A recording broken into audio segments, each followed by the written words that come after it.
Hey everybody, Hat Creature here. This is an open-minded review of Gotham Knights. I'm going to be going over all the negative criticisms and then I'm going to be going over the positive aspects of this game. Personally, I feel people are giving this game uh, too much negativity that it doesn't deserve. Are there problems with the game? Of course there are. Are there valid negative criticisms? Of course. But this game isn't nearly as bad as a lot of people are making it out to be, and that's what I'm going to go over. So what you're going to be seeing here is actually no spoilers because all of it was already shown before the game was ever came out. Yes, you're going to be seeing a whole bunch of Mr. Freeze footage because that is the boss fight everybody knows before the game even came out. Hell yeah, man. So, first off, a lot of people are complaining about frame rates. The game is capped at 30 frames per second on console, and this was a big deal for people. I can safely say I'm on the PS5 because they canceled it for the PS4 and Xbox One. Terrible mistake, greedy, in my opinion, because there was no reason to do that since they also would have been at 30 frames. So there would have been no performance issues. Have I noticed any performance issues? Well, just take a look at my gameplay. Do you see anything? Do you feel that it's slower? Maybe it is slower to you. People who are more into these things than the average player will definitely notice it and they'll definitely feel it, which could make the game a little harder to play for them. But for the average person, I haven't really had any problem. I play a lot of Skyrim, and that caps at 30 frames per second. That's an old game. So I really don't see a problem with the 30 frames personally. I did have one huge stutter when I first played. Like a few hours into the game, I had one major frame drop. Huge. But that was only one time, and it was on a motorcycle as I was drifting. One time. I've been playing this for days, haven't seen it again. So personally, I don't think the frames are bad for the average player. People who notice it more, that's up to you. I'm sorry. Definitely get it on PC because it doesn't have that problem. Next up, one of the other major criticisms is this worth $70? Look at these graphics. Well, graphics is also another thing that's up to the viewer because it's a visual thing. Ta-da. So are these graphics worth $70? Hell no. Not a chance in hell. Hell no. These graphics are not worth $70. But that doesn't make the graphics bad. Like, they're fine. I can see what I'm seeing. There's actually a lot of beautiful detail in this game. The character models, the visual style. I'm enjoying looking at everything. In fact, the graphics are so impressive to me. Look at all this snow in the background. Look at that. And when you're looking out at the city, you can actually see lights, the neon lights brimming off the signs, and it highlights all the clouds. There's so much color and atmosphere to this game. And look at that lightning. I don't think the graphics are like too big of a deal. Definitely not worth $70. Now, I don't like comparing this game to other games. I don't want to compare it to Arkham Knight, but it's impossible not to. Now, people who just outright compare it to Arkham Knight will always say that this game is bad because it's impossible to compare something so high up on a pedestal and judge it fairly. Arkham Knight is awesome, and anything compared to that is gonna look bad. So I don't like doing that, but yes, the graphics of Arkham Knight and the style, most importantly, the style is different, but that doesn't make it worse. Arkham Knight was only $60, and Rocksteady is bitter about that. True fact. Look it up on Twitter. Go ahead. Rocksteady developers have actually come out right and said that these graphics are worth $70 and that we, the consumer, are bad people because we don't think so. That's right. These graphics are worth $70. Arkham Knight, that was worth $70, but it's $60. And they sound bitter about it. Everybody that's criticizing the graphics, do know that your favorite developer thinks you're an awful person. Good job. That's great public relations. Awesome. So yeah, I think these graphics are good. I'm enjoying it. Now here's another thing. The live service. Now there is no live service, but it has been highly theorized that it is highly probable that this game was supposed to be a live service game similar to the Avengers. And there's evidence all over. And that's something most people hate. But I'll get into it, don't worry. Now, if you don't get it, so Avengers failed miserably because of the model they had for the game. Now, the visual style is attuned to something like a live service, and that's what that game was, and there's a lot of aspects in this game that are similar to it. The theory is that Avengers failed so hard that they had to backpedal on the live service for this game. So before release, they had to delete and change a whole bunch of things about the game. The core aspect, they probably had to just outright change it completely and force it to be a single player experience. But they couldn't take out everything. We still had the gear system. We still have the visual style, which is why the graphics look the way they do. All the colors, that's why. All the different suits, the easiness of puzzles, that's why. The leveling. Eventually, certain missions will be locked because you're not high enough level.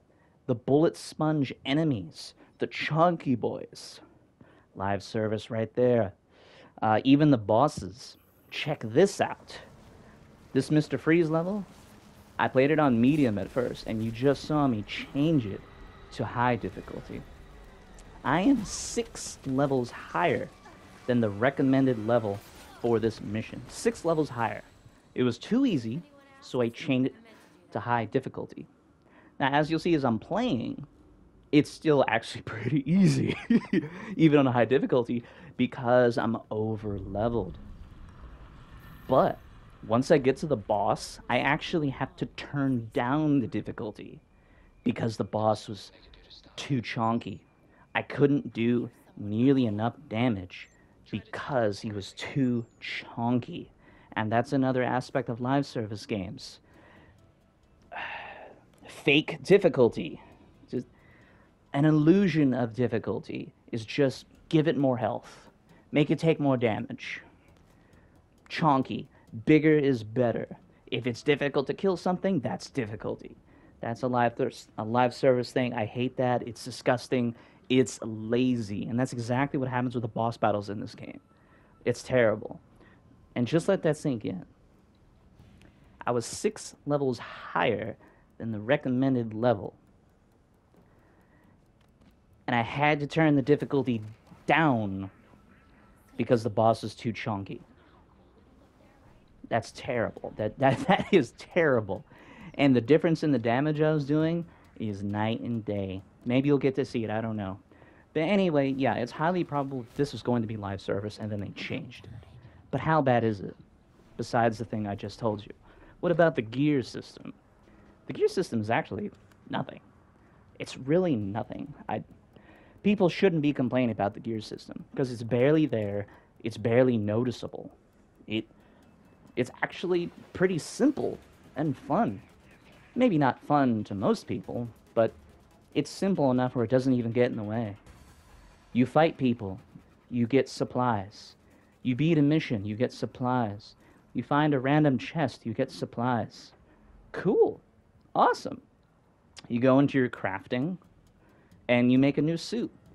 It looks different. It has different stats. It has different abilities. Critical damage, or maybe elemental damage. This one has more health. They're just different suits, different weapons, and they all look different. But you can also change how they look as well. You can cycle through options. You don't like your helmet? Change it. And then you can keep the rest of the suit. You don't like your gloves, chest piece, boots? Change it. Keep the rest of the suit. Nothing. That's it. It's just visual. Or you want to change the entire suit completely? to one of the 13 outfits, do it. Same stats. Nothing changes. The gear system is barely in the game. It's really not a big deal. So that's nothing to complain about. Oh, it exists, therefore it's bad. Wrong. That is negative thinking right there. Yeah, there's a lot of criticisms. The chunky enemies, the graphics, but what about the gameplay? A lot of people don't like the gameplay. And yeah, just like the graphics, if you don't like it, there's nothing I can do to persuade you to like it. Now, comparing this to the other Batman games, it's completely different.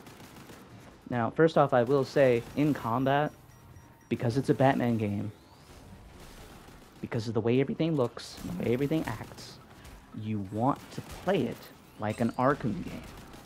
But it is not an Arkham game. Trying to play it like an Arkham game makes the game harder, makes the combat confusing and difficult. You'll see me here screwing up the whole time. And that's because I'm trying to flip between enemies. But the thing is, the class system between each 4 different characters. Every character plays differently. I'm playing Batgirl. She is a single target bruiser. And it means that 100%. I can't flip between a whole bunch of targets, or else I won't do enough damage. The fight will take too long.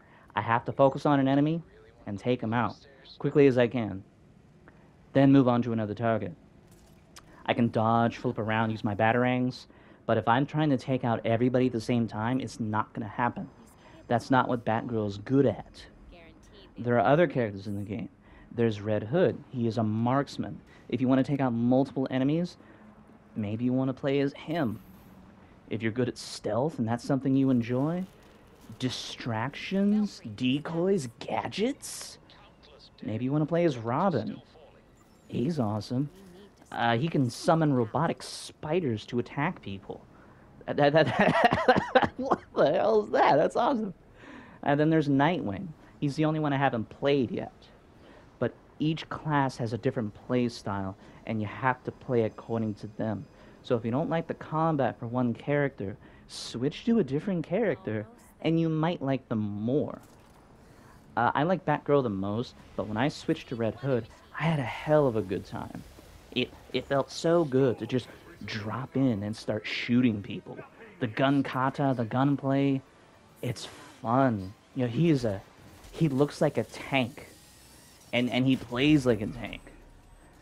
Because you're literally shooting people, and you're massive. It's fun. I'm having a great time. But if you don't like that, switch to another character, and their playstyle, their combat might be better for you. But maybe you just don't like this type of combat, period. And that's okay.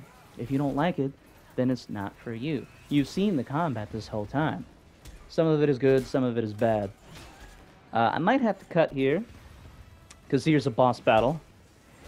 You've seen it all in the trailer, but if you don't like it, don't worry. I'm not going to show the whole thing. Anyway, so what about the positive criticisms? I've been mixing the positives with the negatives this whole time. So far, my favorite thing about this game is the story. I love the story. The developers behind this game made Arkham Origins, and they did the Batgirl DLC for Arkham Knight. I love the Batgirl DLC for Arkham Knight. It's amazing. Now, these developers have obviously been, changing, getting better at what they're doing. I love the story. The direction they take with these characters are bold and risky. Harley Quinn, for example. She's all on her own. No Joker. We get to see Harley in action. We get to see her be herself and be the psychotic, amazing woman she is. And then, when you actually get to see her and what kind of crime she's going to do to, screw with the Bat family, it flips it on itself and changes it to something you wouldn't even expect. They take characters that we all know and love, and they just take a different route with them. Not necessarily for the worse, not necessarily for the better, but just different. And it adds to the character. It shows you new sides to these characters. I love what they did with Harley Quinn because it shows her that she's not just this crazy clown woman where all her minions were diamonds and everything's red and black. You know, she's Joker's lackey and she's all by herself, but she still feels like Joker's lackey. No, this is Harley Quinn in her prime. This is amazing. Mr. Freeze, this is a bitter, angry, just broken Mr. Freeze at his prime. It's amazing. I haven't even gotten halfway with the story. I've just been enjoying my time with the story and the colors and the gameplay. The co-op. I love the co-op. I've been playing with my friend Soul, Platinum Squad. We've been playing together. We're not playing together anymore because of the leveling issue. But the co-op is awesome. You can do anything. She can go to one side of the city and do something. I can go to the other side of the city and do my own thing. Completely independent. I can chase down a truck and dodge bombs like I'm chasing a Firefly. But on the other side of the city, she could be looking for boxes, caches, collectibles. Totally independent. Or we can join in each other and fight together. And it's not even crowded, because remember, it's highly likely that this was supposed to be a co-op live service multiplayer game. So of course the co-op is going to be the best part of the game, and it's so fun fighting together, you know, being the Bat family, just racing each other on a motorcycle, flying across the city, beating up goons. I'm over here being stealth. She just runs in and beats somebody in the face with the back of their pistol and shoots him in the head with rubber bullets because Red Hood is reformed. Haha. It's just awesome. Are there problems with it, though? Of course. There are huge problems with it to some people. That's why we're not playing together anymore. The leveling issue, I had to stop. The problem is, if you start the game and you want to play the entire game together, right? You both start at the same time. If you join your friend's game, you're playing and you're leveling up and you're doing everything together, you keep all your experience.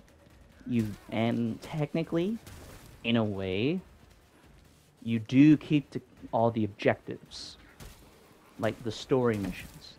Technically, they can carry over if you want them to. You can play the whole game together. And then when you're done, you go back to your own world, you're right back where you started. So if you play 5 missions with your friend, you're seeing their story. If your friend is playing Red Hood, you're seeing the story through Red Hood's eyes. But if you're playing Batgirl like myself, you're not seeing it through Batgirl, just Red Hood, because you're joining your friend. Then when you go back to your world, you can do the exact same story mission and see it through your character. And that's where the issue comes in. Your level carries over. So if you get to level 20 just by playing with your friend, and then you go back to your world and play the game, you are over-leveled for your game. You are over-leveled. And that's the issue. The game is suddenly too easy for you. You can skip everything. You can totally just skip every single story mission that you already played and catch up with your friend. You can do that. But if you don't do that, and you want to see the game through your character, because that's the only way you can, then you have to play the game again and see it through your character's eyes. Ridiculously easy because you're over-leveled. And that's a big issue, and that's why we're not playing together anymore. We're gonna beat the game one time, both of us each, so we can each see our own story separately with our characters that we prefer. And then for a new game, then we'll play together, because we already know the story. It won't be an issue. And that might be the way to do it if you plan to play with a friend. Or maybe not. You don't have to. If you don't really care about the story and you just want to play together, then that's not even an issue. But that's an issue for us because we enjoy the story. We're laughing, We're crying. Well, not completely crying, but we're getting there. You know, there's a lot of heartstrings being pulled with certain things that happen, certain dialogue choices. The voice acting in some areas, not all of them. Sometimes the voice acting is pretty basic and bad. Other times the voice acting is actually pretty good. And it's like, God damn, they really had to do that? Yeah. So overall, that's basically it. We're having a great time. Other people aren't. Personally, I feel that the game is getting a bad rap for no good reason. Bad graphics, low quality graphics, do not make a bad game. A gear system that's barely there does not make a bad game. The story is great. Bad gameplay, that can definitely make a bad game. If you don't enjoy that stuff, and it's too difficult for you, it's too confusing, maybe it's too slow and finicky. Because, yeah, at times the controls can be finicky, feel jerky, feel unresponsive. That can make a bad game. But if you can overlook it, then it's a great game. And that's basically it. I addressed hopefully, all the negative criticisms and what I feel are positives. So hopefully you can take this and you can decide on your own if you want to get it. Or second thoughts. I don't know. I hope I was able to help you. How would I rate this game? Well, I haven't finished it yet. So I'm very picky. I'm a writer myself. I loved Arkham Knight until I got to the end. And then I was heavily disappointed. Spoilers for Arkham Knight. If you haven't played 3, 2, 1 bingo, I was super excited for Arkham Knight, but everybody knew that Arkham Knight was the Red Hood, Jason Todd. Everybody knew that. But Rocksteady came out and said multiple times and tried to disprove it every single time. No, Arkham Knight is a brand new character. Joker's dead, guys. And they lied to us the whole time. So even though we knew it was going to happen, they still lied. And that made the reveal even worse. Because we all knew it, and they lied to our face anyway. And it wasn't great. And there were a lot of other negative things about the game. So I can't properly rate it. I can't properly rate this until I've beaten it. But so far, I can say that I love it. I love it. I'm having a great time. And I'm so happy that we have another Batman game. I'm so happy that we get to play as all these other characters and experience their story, their play style. And you know what? I hope we get DLC.